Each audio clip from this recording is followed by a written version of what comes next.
கண்ணன், நீங்க ஸ்ரீவில்லிபுத்தூர் அப்படின்னாலும் உங்களுக்கு தெரியும் தேனியில நேற்று நடந்த கூட்டம், அதில் திரு எடப்பாடி பழனிசாமி பேசிய பேச்சு இதெல்லாம் முதல் முறையாக கொஞ்சம் கடுமையாக பேசி இருக்கிறார், எதிர்வினையாற்றி இருக்கிறார். அவர் பேரை கூட சொல்லல, இந்தூருக்காரு அப்படின்ட்டு தான் பேசினார்.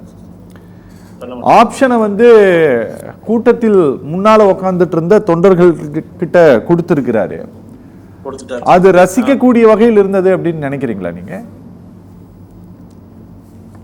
வணக்கம். சத்தியங்களை சாத்தியப்படுத்தும் சத்தியம் தொலைக்காட்சிக்கு வணக்கம்.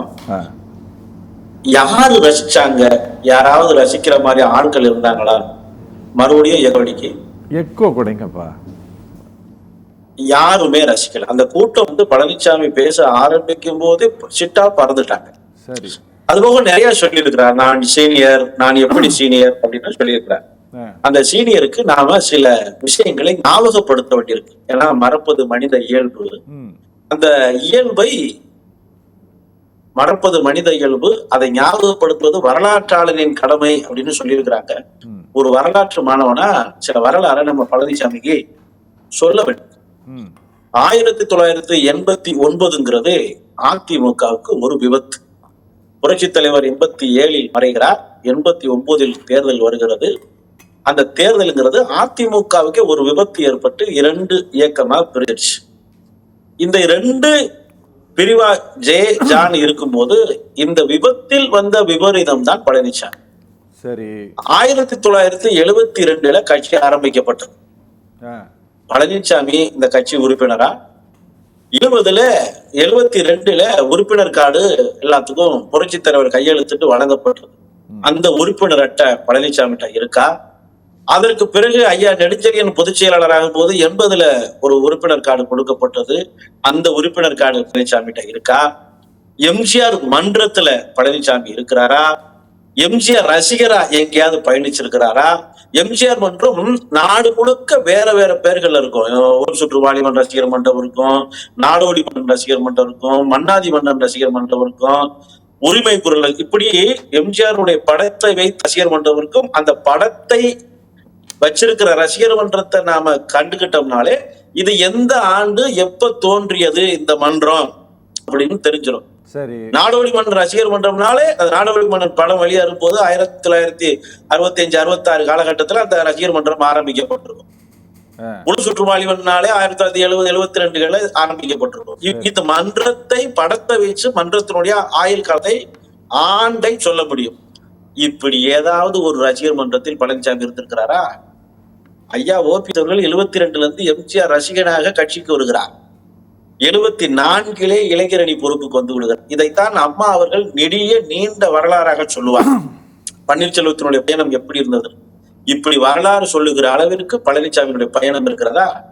89 சீட் வாங்கிவிட்டேன், 89 நான் எம்எல்ஏ ஆகிவிட்டேன்னு சொல்றார்.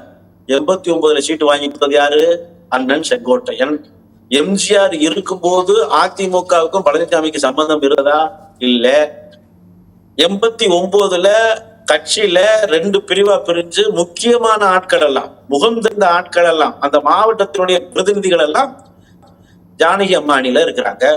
புதுசாக புத்தம் புதிதாக ஓடி வந்தவர்கள், இணைந்து கொண்டவர்கள் எல்லாம் அம்மானியில் இணைந்தார்கள். இந்த மாதிரி நேரத்துல பழனிசாமியை யாருக்காவது அம்மாவுக்கு தெரியுமா? அண்ணன் செங்கோட்டன் சொல்லுகிறார், இவருக்கு டிக் அடிக்கிறார். 91 சீட்டு கொடுக்கப்படுகிறது. சேலம் செல்வ கணபதி இன்றைக்கு திமுகவில் எம்பியாக இருக்கிறார். அவர் தானே 91 இவருக்கு சீட்டு வாங்கி கொடுத்தார். அப்ப அவர் தானே சேலத்தில் மாவட்ட செயலாளர். 89 91 சீட்டு வாங்கினதுக்கு அப்புறம் இந்த 2 தேர்தல்ல ஒண்ணு அண்ணன் செங்கோட்டையன், இன்னொன்னு செல்வ கணபதி. 96 ஆளை காணும். ஏன்னா செல்வ கணபதியை போட்டு கொடுத்து அம்மாட்ட ரிப்பேர் ஆக்குறது, இதுதான் வேலை. செங்கோட்டையனுக்கு சீட்டு கொடுத்தாருன்னா செங்கோட்டையனை குறை சொல்றது, செல்வ கணபதி சீட்டு வாங்கி கொடுத்தாருன்னா செல்வ கணபதியை பத்தி என்னை பத்தி குறையா சொன்னார், அம்மாவிடம் என்னை குற்றமா சொன்னாருன்னு பாராளுமன்ற தேர்தலில் செல்வ கணபதி சேலத்துல நின்று செல்வம்பாளையம் எடப்பாடி தொகுதியில நின்று சொன்னார். அது இன்னைக்கு வலைத்தளத்துல இருக்கு. என்னை பத்தி என்னெல்லாம் பழனிசாமி குறை சொன்னாரு. இப்படி உண்ட வீட்டுக்கு 2 செய்வது, கூட இருப்பவர்களுக்கு ஒளிய பறிப்பது, இந்த வரலாறை தொடர்ந்து இந்த துரோக வரலாறை பின்னுக்கு வச்சுக்கிட்டு நான் சீனியர், நான் முன்னாடியே வந்து விட்டேன், பழனிசாமி உறுப்பினர் கார்டை காட்ட முடியுமா?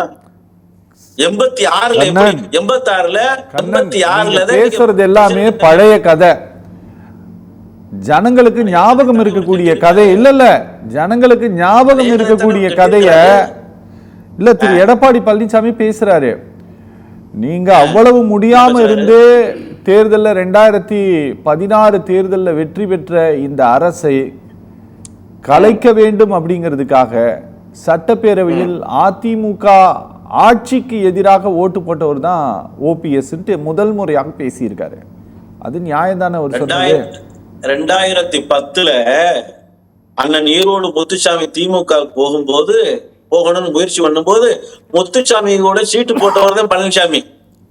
இந்த முத்துசாமி கூட திமுகவிற்கு துண்டு போட்டவர் தான் பழனிசாமி. இதை தடுத்து நிறுத்தினவர் அண்ணன் செங்கோட்டையன், இன்னைக்கும் உயிரோடு இருக்கிறார். இதை தடுத்து நிறுத்தினது அம்மா சசிகலா, இன்னைக்கு உயிரோடு இருக்கிறாங்க. இதுல 2 பேரும் போக வேண்டியது, முத்துசாமி மட்டும் போய்விட்டார். அன்னைக்கு விட்டு இருந்தா, அன்னைக்கு செங்கோட்டையனும் சசிகலா அவர்களோ தடுக்காம விட்டு இருந்தா, இன்னைக்கு பழனிசாமி திமுக உறுப்பினர், அதிமுக கிடையாது.